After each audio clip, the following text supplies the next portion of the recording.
What is going on, guys? Welcome back into another video. Now, the Sunbracer exotic gauntlets to me have been on the back burner for most Warlock mains for a long time. But with some of the recent buffs within LightFall and a rumored nerf coming to Starfire protocol, these gauntlets are going to be the next meta inside of Destiny 2. Now in this video, I'm going to show you why the Sunbracers are one of the best exotics you can use in the game right now, and also show you a few fragments and mods that will definitely take this build over the top so you can dominate any activity you're trying to get through.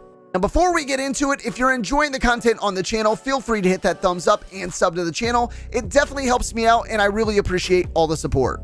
Now to start things off, we're going to be using the Well of Radiance for our super for the best of both worlds in terms of DPS and ad clear. And we're going to be pairing that up with the Phoenix Dive, which allows us to dive to the ground and create a burst of solar light that cures nearby allies. Now, if we use this while Heat Rises is active, you gain restoration while diving and scorch targets upon landing. Now, moving over to our melee, we are going to be using the Incinerator Snap, which allows us to snap our fingers to create a fan of burning sparks that explode and scorch targets. Now, usually I'm not the biggest fan of this melee. I prefer Celestial Fire because of its range, but in this situation, for it to act the right way with the Sunbracers, Incinerator Snap is the way to go. Now, moving over to our grenade, we are going to be using the solar grenade here, which is basically the bread and butter of this build. This is a grenade that creates a flare of solar light that continuously damages and scorches targets trapped inside. With the launch of LightFall, this grenade did receive a couple of little buffs. They actually reduced the base cooldown of this grenade,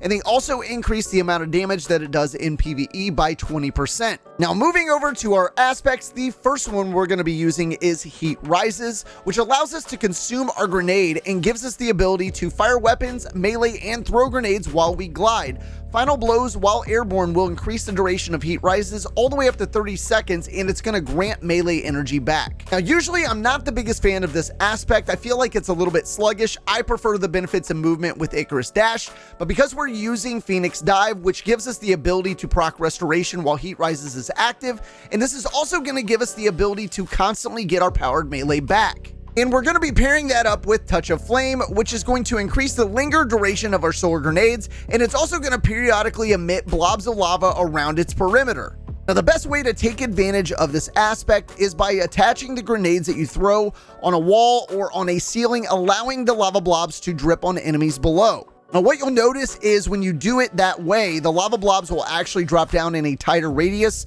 than if you do when you throw them on the ground. Not saying you can't spam grenades everywhere, which, I mean, honestly, with this build, we should be able to do, but that's going to be the most efficient way to get the maximum amount of DPS out of those lava blobs. Now, moving over to our fragments, the first one we're going to be using is one of the new ones that dropped with LightFall, which is going to be Ember of Mercy. Now, this is going to allow us to gain restoration every time we revive a teammate, but it's also going to give us restoration when we pick up a fire sprite, and there should be a ton of them around with the setup that we're using. And we're also going to be using Ember of Resolve, which is going to allow solar grenade final blows to cure you. Now, this is another big one to be using because it's going to lean into our survivability. With the amount of solar grenade final blows that we're going to be getting, we should be proccing cure non-stop. Now, we're also using Ember of Searing, which is defeating a scorched target, grants melee energy, and creates a fire sprite. And remember, every time we grab that fire sprite, we're going to proc restoration. And the last one we're using is going to be Ember of Ashes, which is going to allow us to apply more scorch stacks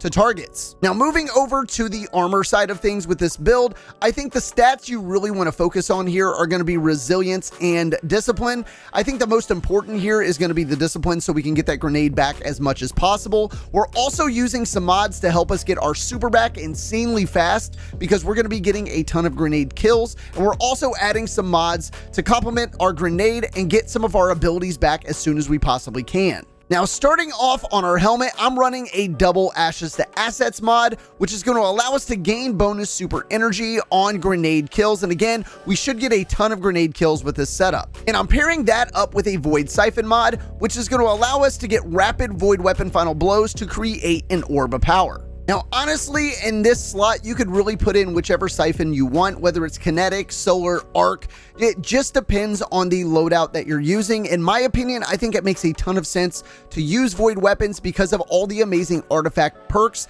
that benefit those weapons this season. Now, moving over to our gauntlets and our exotic of choice, which is going to be the Sunbracers.